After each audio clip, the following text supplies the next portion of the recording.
me, Nicholas with the Backyard TARDIS here with another reaction, doing a lot of these lately, but this time it's for a movie called The Creator, and I've been told this is like with robots and AI and androids or whatever, all sort of sci-fi stuff right up my alley. Makes sense, all the talk about artificial intelligence right now with ChatGPT and stuff like that, which I'll be interested because ChatGPT is a tool. It's extremely impressive where it goes, but like as far as like taking over the world, like they're nowhere even close to an actual artificial intelligence. It's a tool. It's a predictive tool. It's no more than, it's just a more advanced version of like Google predictive text, and all that stuff was all, if you're calling ChatGPT AI, then that was AI too. But when we see in sci-fi, when we talk about, you know, the Terminators and all that kind of stuff, or iRobot or something like that, that's a completely different thing, a sentient thing. And yeah, that's totally different than number crunching to create a painting based on studying other artists and teaching a computer to understand what makes this art and what makes this a house, and then recreating that based off of that data that we get them to make their own house, random procedurally generated. That is very different than a sentient thinking program. So that's artificial intelligence. That's a program, a function, a tool. But it sure makes for good movies. So let's go ahead and get into this. When the war started, they protected The me. war. Took better care of me than humans would have. They're not people, Maya. It's just programming.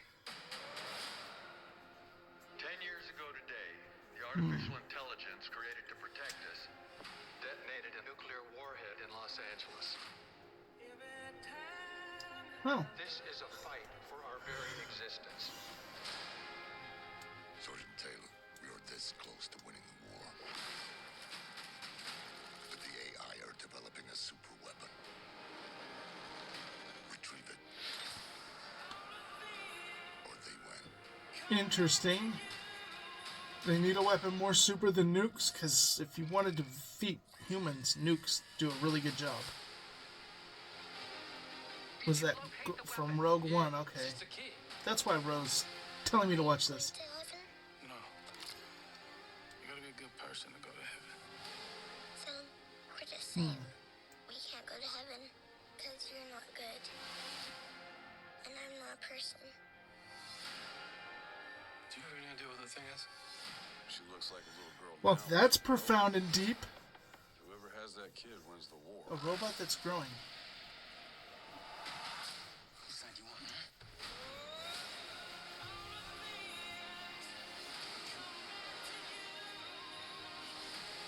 What do you want, sweetie?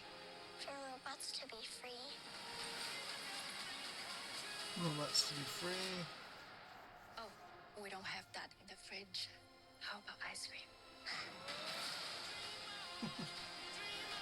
So is it a cyborg? Like, they say she's growing, and she's not a person, but she eats ice cream? Like, remember that movie AI? This is just reminding me of that. Looks cool, looks beautiful, looks exciting. I love all the robots. Like, I'm a big robot person.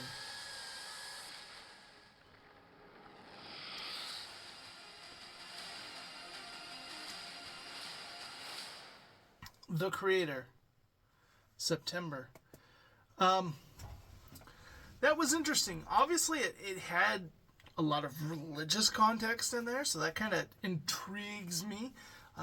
You know, are they gonna be being metatextual on what is a soul, what is a person? I always like when AI stuff does that.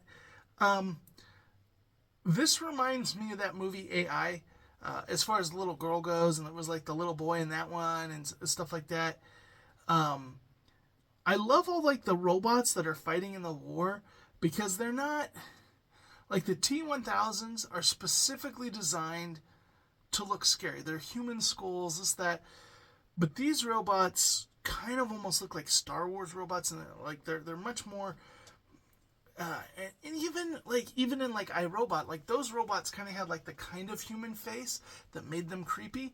But these were like, no, this is weird droid-like heads, but they've got guns and they're shooting and they're in a war. But they don't look like they're like super overpowered. Like they're just like invincible tanks picking up humans and killing. Like, no, they're fighting an even war. The whole concept of like the robots are trying to build a super weapon. I'm pretty sure nuclear fallout would be perfectly fine for them. Would wipe people off the face of the earth. You know, I don't understand like how that would be something hard for these robots to accomplish. And I don't think like robots who had access to the internet would have a hard time figuring out how to build bombs. But who knows? Maybe they just don't have access to it, and humans are continually beating them back, so they don't have the time to build it. Who knows? Probably thinking too much. Got to put that aside. It's a movie. Have fun with it. Turn your brain off. Hard to turn your brain off when it's talking about like introspection about soul and only good people go to heaven. Like, maybe for some, but for me, when you get introspectual and all that stuff like that, like I said, I'm a very spiritual man, so like that intrigues me. But like just like AI, like that kid, one of the things I had a problem with that movie was just like the humans looking robots, but like they only had half of a head and it was like an empty dish, or it was this or that. Like that kind of body dysmorphia horror. I can't do that. I just can't do that. So the little girl that you're supposed to be really fond of, it, like her look kind of creeps me out. But all the other robots, and I'm really curious of what the thing is of like, what is she? Is she like bioorganic? Like they're saying, oh, she's like the one that's gonna solve. Is she like the merging of the two? I don't know. That intrigues me. This is definitely a movie. I didn't see what it was rated, but I'd definitely be interested. If it's PG-13, I'll go see it in the theater. Otherwise, I'll wait till it comes out and watch the TV version. So, because I'm weird like that. I know everybody gives me heckle for that, but I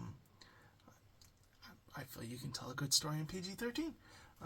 A lot of people disagree with me on that, but that looked compelling, and I'm interested in it. Anyways, what did you think of it? I'll catch you in the next video.